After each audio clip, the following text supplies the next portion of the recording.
함께 인사해 보실까요? 사랑합니다, 사랑합니다, 사랑합니다. 네. 이 인사도 이제 얼마 남지 않았습니다. 아마 과도기라는 단어를 들어보셨을 겁니다. 과도기라는 단어는 한 상태에서 다른 새로운 상태로 옮아가거나 바뀌어가는 도중의 시기를 뜻한다라는 그 의미가 있거든요. 흔히 말해서 사회적인 제도 또 사상 따위가 아직 확립되지 않은 불안정한 시기를 뜻합니다. 그러니까 이곳에서 이쪽으로 옮겨가는 그 과정, 확실히 정립되지 않은 그 과정을 과도기다라고 이야기를 하는데, 저도 제 인생에 몇 번의 과도기가 있었는데 그중 가장 크게 다가온 과도기를 꼽으라면 단연 교육 파트에서 전임 파트로 옮겨지는 그 시기였다라고 이야기할 수 있습니다. 2007년부터 2013년까지 교육전도사 사역을 마치고 2014년 1월 1일부터 지금까지 전임 사역을 하고 있는데요. 왜 이때가 과도기가 힘들었을까 생각해 봤더니 교육 파트 사역과 전임 사역 파트의 그 차이가 너무 컸기 때문이다라는 결론을 내렸습니다. 교육 사역을 할 때에는 딱 그 맡은 부서만 생각을 하면 되거든요. 그리고 주일에 나와서 맡은 부서 사역을 하고 뭐 지나가는 성도분들 인사하고 누군지 잘 모르니까요. 그냥 웃으면 함께 웃고 인사하고 지나가고 그랬는데 전임 사역을 하니까 너무 다르더라고요. 새벽 기도부터 시작해서 하루 종일 그 삶을 이어간다는 게 신기할 따름이었습니다. 전에 교육 파트를 섬길 때에는 전임자들은 하루 종일 뭐 할까? 아침에 출근해서 회사에 출근하는 회사원처럼 아침에 출근해서 오후에 퇴근을 한다던데 하루 종일 뭐 하지? 라는 생각을 가장 많이 했었습니다. 근데 지금은 하지는 않지만 해왔던 일들 중에 가장 힘든 일이라고 꼽으라면 새벽 예배 차량 운행입니다. 안 해보셨죠? 굉장히 힘듭니다. 저는 원래 아침형 인간이 아니거든요.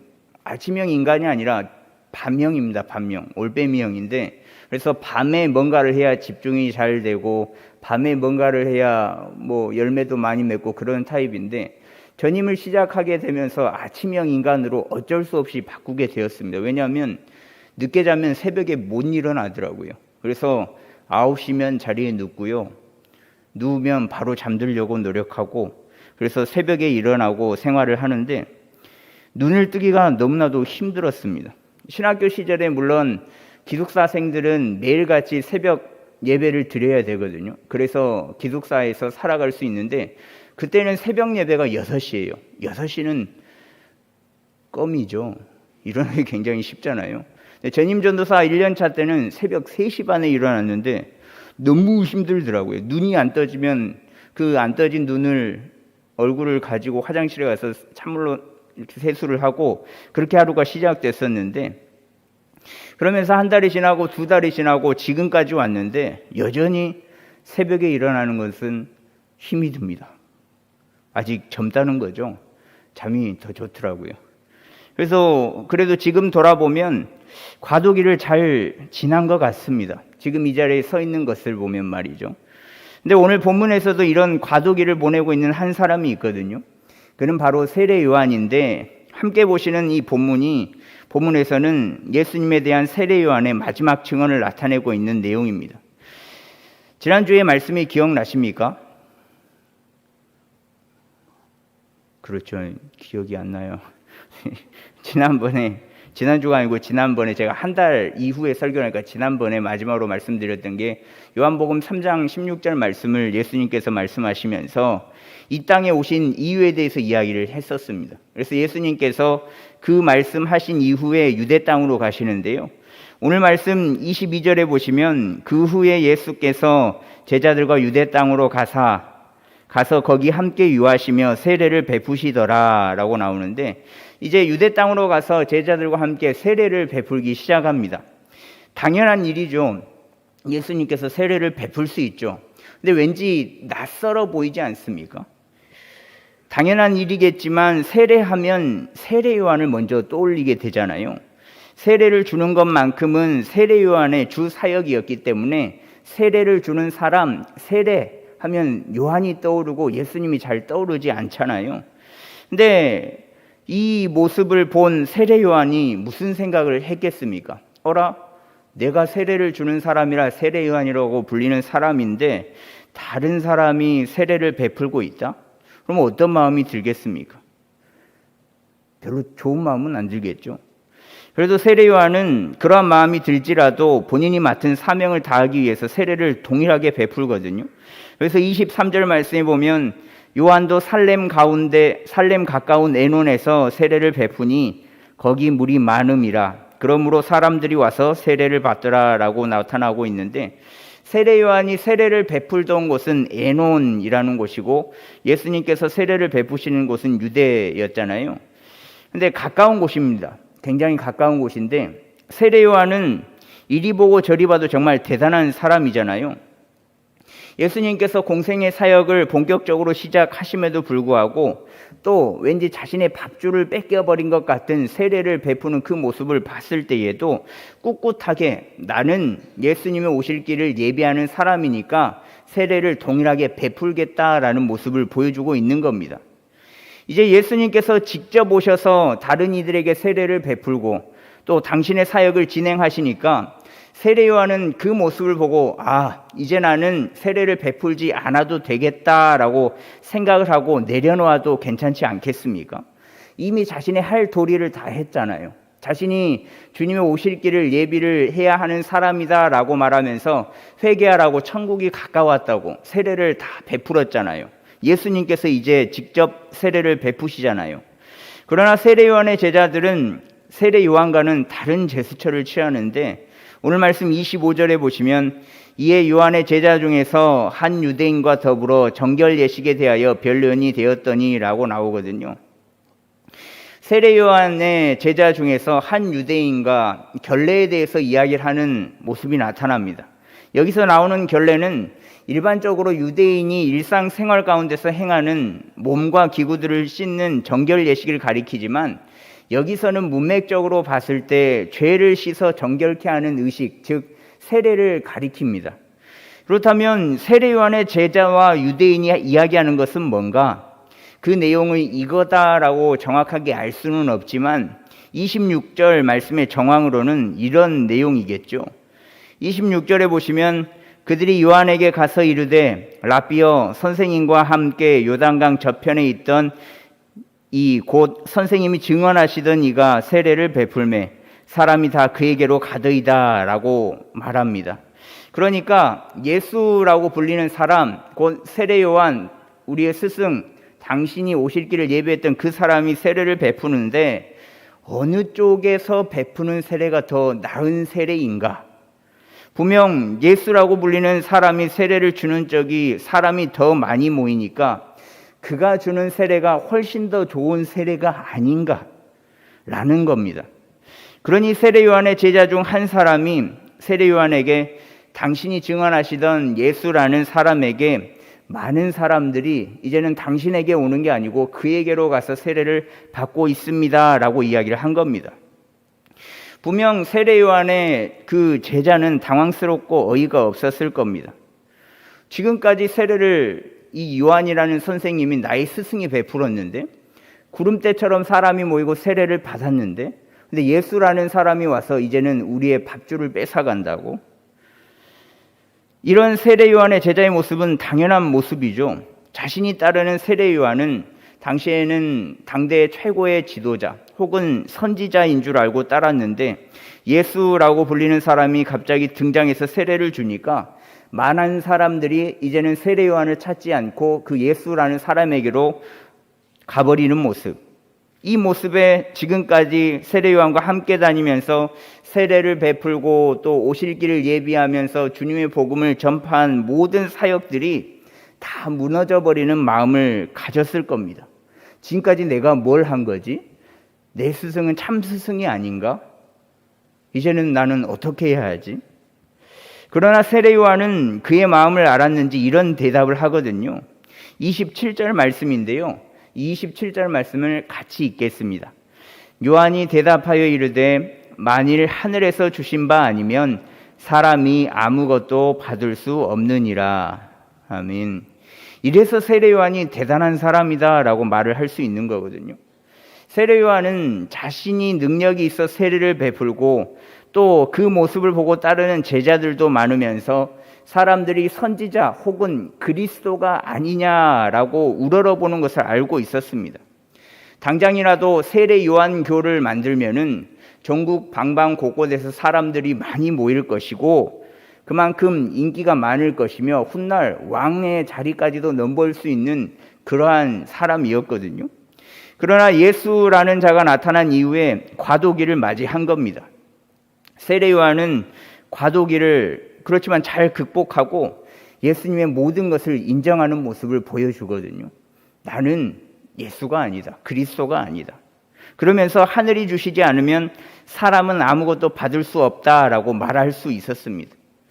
우리는 진리를 수용할 뿐 나는 진리를 만들지는 못한다라는 것을 분명하게 인지하고 있는 모습을 보여주거든요. 우리는 한낱 피조물, 즉 진리를 수용할 수는 있을 뿐 진리를 만들거나 진리 자체일 수가 없다라는 거죠. 진리는 오직 예수 그리스도이시고 그분을 통해서만 진리가 완성되기 때문에 그렇습니다. 그래서 요한복음 17장 17절 말씀에 보시면요. 그들을 진리로 거룩하게 하옵소서 아버지의 말씀은 진리이니이다 라고 말씀하고 있는데 아버지의 말씀, 곧 말씀이신 예수님께서 진리다라는 겁니다. 그러나 많은 이들이 신앙생활을 하다 보면 착각을 많이 하거든요. 자신이 진리인 줄 착각을 하는 사람들이 많이 있습니다. 에이, 그런 사람이 어디 있어요? 그러면 이단 사입이 아닙니까? 라고 생각하시는 분들도 있으시겠지만 생각보다 굉장히 많거든요.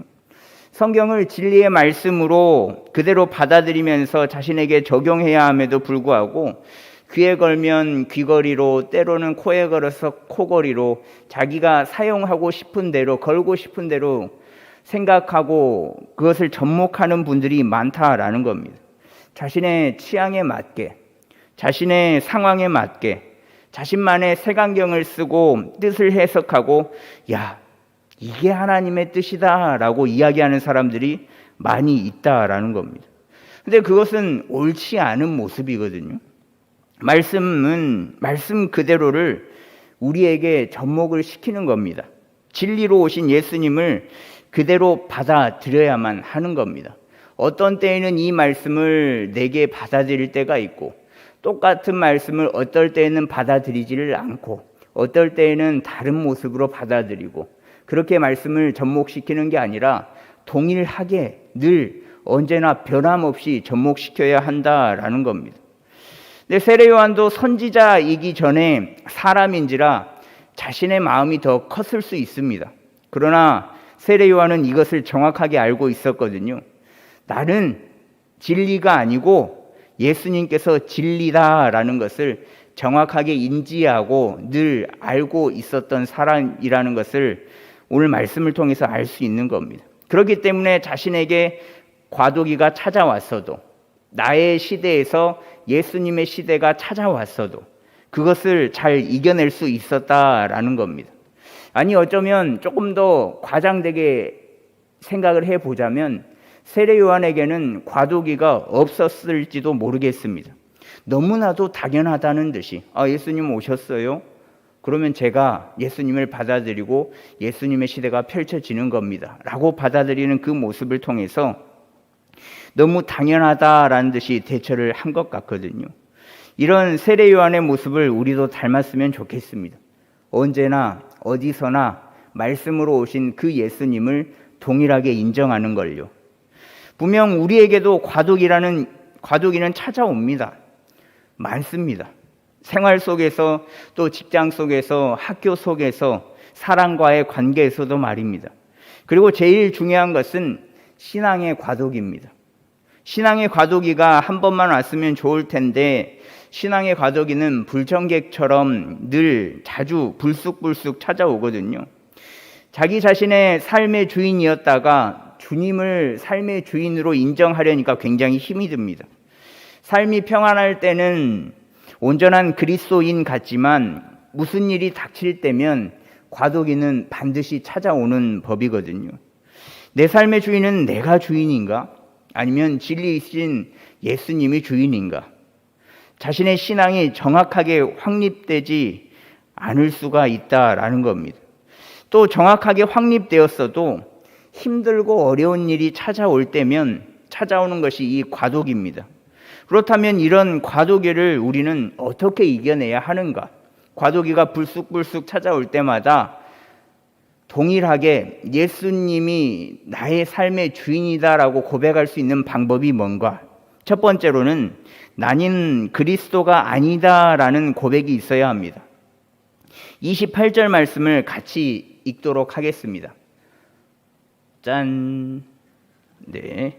내가 말한 바 나는 그리스도가 아니요 그의 앞에 보내심을 받은 자라고 한 것을 증언할 자는 너희니라. 세례 요한은 정확하게 인지를 하고 있었거든요. 자신은 그리스도가 아니다. 야, 나는 너희들이 아무리 선지자요 그리스도가 아니냐라고 이야기를 해도 나는 그리스도가 아니다라는 것을 정확하게 알고 있었다라는 거죠. 나는 그리스도가 아니니까 예수님께서 오셔서 세례를 베풀어도 내 사역을, 내 밥줄을 뺏어간다라는 생각이 전혀 들지 않았다라는 겁니다. 자신을 향해서 선지자이지 않냐, 그리스도라고 칭하면서 그리스도지 않냐 우러러보던 많은 사람들이 예수님을 향해서 이제는 자신을 찾아서 세례를 받지 않고 예수님을 찾아서 세례를 받더라도 전혀 개의치 않았습니다. 왜냐? 나는 그리스도가 아니니까. 자신이 그리스도가 아니다라는 것을 정확하게 알고 있었으니까요. 자신은 그리스도가 아니라 그리스도가 오실 길을 예비하는 예비자다라는 것을 정확하게 알고 있었다라는 겁니다. 이런 세례 요한의 대답처럼 자신의 본분을 정확히 알고 있어야만 신앙의 과도기가 찾아올 때 넘어갈 수 있거든요. 그렇지 않으면 본인을 예수님보다 더 뛰어나게 여겨서 위험한 신앙으로 빠지거나 혹은 잘못된 말씀으로 해석하여서 그때를 넘어갈 수도 있습니다. 그래서 자멸할 수도 있거든요. 그렇기 때문에 확실한 자신의 신앙 고백이 필요한 겁니다. 나는 아무리 뛰어난 능력과 은사가 있다고 한들 나는 그리스도가 아니다. 오직 그리스도는 예수 그리스도 한 분이다라는 신앙 고백이 반드시 필요합니다. 그래야만 올바른 신앙이 확립될 수 있거든요. 나는 그리스도가 아니다라는 고백으로 우리의 삶의 주인이신 예수님을 받아들이는 우리 모두가 되면 좋겠습니다. 두 번째로는요, 나는 신랑의 들러리다라는 고백이 있어야 합니다. 오늘 말씀 29절을 표준 세번역으로 제가 봉독하겠습니다. 신부를 차지하는 사람은 신랑이다. 신랑의 친구는 신랑이 오는 소리를 들으려고 서 있다가 신랑의 음성을 들으면 크게 기뻐한다. 나는 이런 기쁨으로 가득 차 있다. 세례 요한은 예수님을 신랑으로 자신의 신랑의 친구로 표현을 하고 있습니다. 그리고 그리스도를 믿는 모든 사람들을 신부다라고 말하고 있거든요. 이 기쁜 결혼잔치의 주인공은 자신이 아니라 예수님이고 자신은 단지 친구로서 예수님을 만난 것으로 기쁨이 충만하다라는 거죠.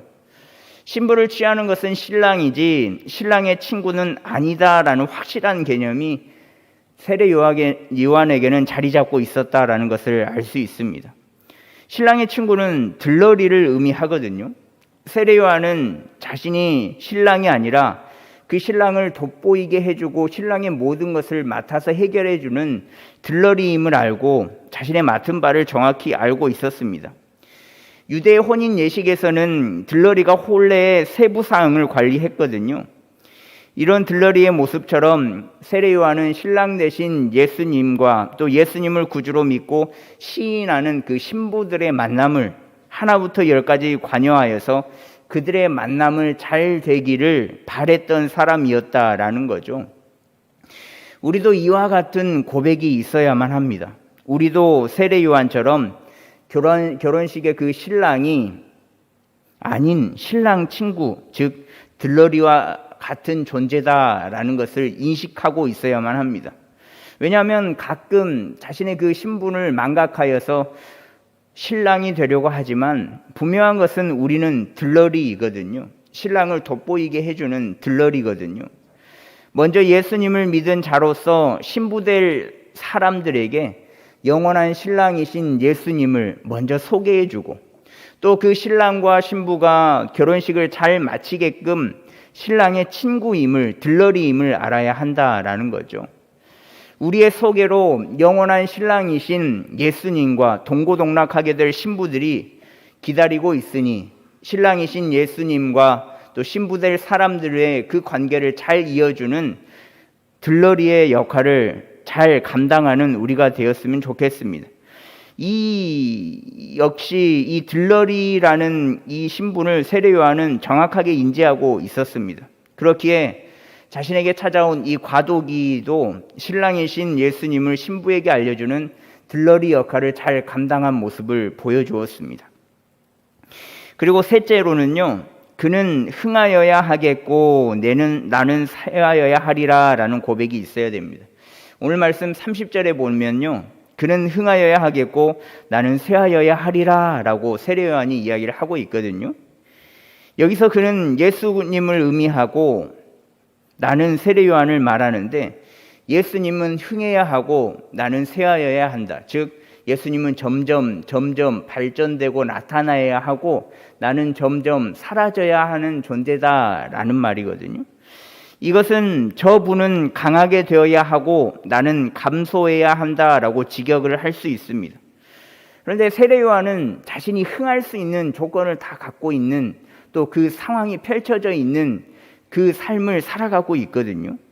아무리 예수님께서 세례를 베푸시는 곳에 사람들이 많이 몰려갔다라고 하더라도 여전히 자신을 추종하고 자신을 선지자다라고, 또 혹은 그리스도가 아니냐라고 생각하면서 따르는 사람들이 많이 있었습니다. 그들에게 군림하여서 자신이 흥할 수 있었음에도 불구하고 아니다, 예수님만이 흥해야만 한다, 그리고 나는 쇠하여야 한다라는 고백을 한 겁니다. 무슨 말이 더 필요하겠습니까? 자기 자신이 누구이며 자신이 할 일이 무엇인지를 정확하게 알고 있고, 또 알고 있는 것에 그치는 것이 아니라 그것을 정확하게 실천하며 삶으로 보여주는 모습, 이런 모습이 있으면 신앙의 과도기가 찾아와도, 나는 사라지고 다른 사람이 높여진 그런 모습이 나타나도 잘 이겨낼 수 있다라는 거죠. 그러나 인간의 본성은 이와 반대입니다. 나는 군림하면서도 약자들을 밟고 올라가고 싶고, 나는 돋보이면서 스포트라이트를 다 받고 싶어도 남은 안 받았으면 좋겠고, 나는 어디를 가서든 늘 중심에 있으면 좋겠고, 다른 사람들은 관심조차도 받지 않았으면 좋겠고, 이게 사람의 본성이지 않겠습니까? 그러다 더 나아가서는 넘어서는 안 될 선을, 즉 예수님을 밟고 올라가려는 이들도 있습니다. 자신의 삶이 자신의 노력과 힘으로 된 것인 마냥 생각을 하면서 자신을 의지함으로 살아가는 이들이 많다라는 거죠. 근데 이것은 사실 이미 주종 관계가 바뀌어버린 모습이거든요. 우리가 할 수 있는 것은 예수님께서 함께 하시고 능력 주셔야만 가능한 것이지 않습니까?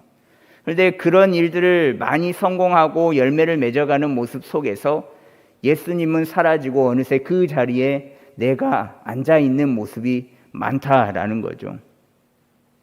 주님의 은혜로 살아감을 망각하고 자신이 주님이 되어서 스스로를 은혜와 노력으로 살아간다는 것으로 생각하는 사람들, 잘못되었어도 한참 잘못된 생각과 판단을 가지고 있는 모습입니다. 이러한 생각과 이러한 모습이 내게도 있구나, 지난 신앙생활들을 바라보면 나도 그랬었구나 라고 생각되어지는 분들이 있으면 오늘 말씀에 비춰지는 세례 요한의 모습을 통하여서 각성하면 좋겠습니다. 그는 즉 예수님만이 흥하면 좋겠고, 나는 가려지고 쇠함으로 더욱 예수님이 드러나길 원함으로 살아가야 과도기가 찾아왔을 때에도 잘 이겨낼 수 있거든요. 오직 우리의 삶의 주인은 우리가 아닌 예수님이시기 때문에 그렇습니다. 세례 요한은 자신의 과도기, 예수님께서 오셔서 이제 세례를 베품으로 자신의 할 또 밥그릇을 빼앗기며 흔들릴 수 있었음에도 불구하고 전혀 흔들리지 않고 잘 이겨낼 수 있었던 이유는 나는 그리스도가 아니요 신랑도 아니요 쇠해져야 하는 존재다라는 것을 정확하게 인지하고 있었기에 그는 신앙의 과도기가 자신의 사역에 대한 과도기가 찾아왔을 때에도 잘 이겨내고 넘어가고 승리할 수 있었습니다. 여러분들께 질문을 드리고 싶습니다. 여러분들 오늘 말씀을 들으시면서 신앙의 과도기가 내게 찾아온다면 혹 타인 때문에 내 신앙이 흔들릴 때가 있더라면 잘 이겨내실 수 있으시겠습니까? 여기서 잘 이겨낸다라는 것은 그 사람과 주먹 다툼하고 싸우고 정치질하고 그래서 이겨낸다라는 의미가 아니라 주님과의 관계를 의미하는 겁니다. 그런 상황이 오면 나는 세워져야 되겠고 나는 중심 신랑이 아니고 오직 주님께서만 드러나야 하겠다라고 생각을 한다면 이것이야말로 잘 이겨내는 방법이다라는 거죠. 이러한 마음을 가지고 계시는 여러분들이라면 신앙의 과도기가 찾아와도 또 신앙생활을 하면서 타인이 나를 눌러도 많은 사람들 앞에서 창피를 주고 깎아내리려고 하고 중심에 서지 못하게끔 한다고 할지라도 잘 이겨낼 수 있으실 겁니다. 그런 마음을 늘 가지시고 신앙의 과도기가 찾아와도 주님의 것으로 바뀌는 그 과정에서도 나는 주인이 아니다 라는 고백을 통해서 신앙의 과도기를 잘 이겨내시는 여러분들이 또 제가 되면 좋겠습니다. 그런 분들이 오면 이렇게 한번 생각을 해보세요. 지난주에 그 저학년부 친구들과 설교를 하면서 나눴던 내용인데 예수님 믿어서 저 정도야. 저도 믿어서 이 정도거든요. 안 믿었으면 없었을 것 같습니다. 예수님 믿기 때문에 저 정도구나. 예수님 때문에 저 정도구나. 그렇게 이해하시면서 나를 밟고 나를 깎아내리고 나를 없애려고 할지라도 그런 신앙의 과도기가 찾아온다고 할지라도 예수님이라는 존재를 정확하게 인지하시면서 모든 신앙의 과도기를 이겨내며 승리하는 저와 여러분들이 되기를 간절히 소망합니다.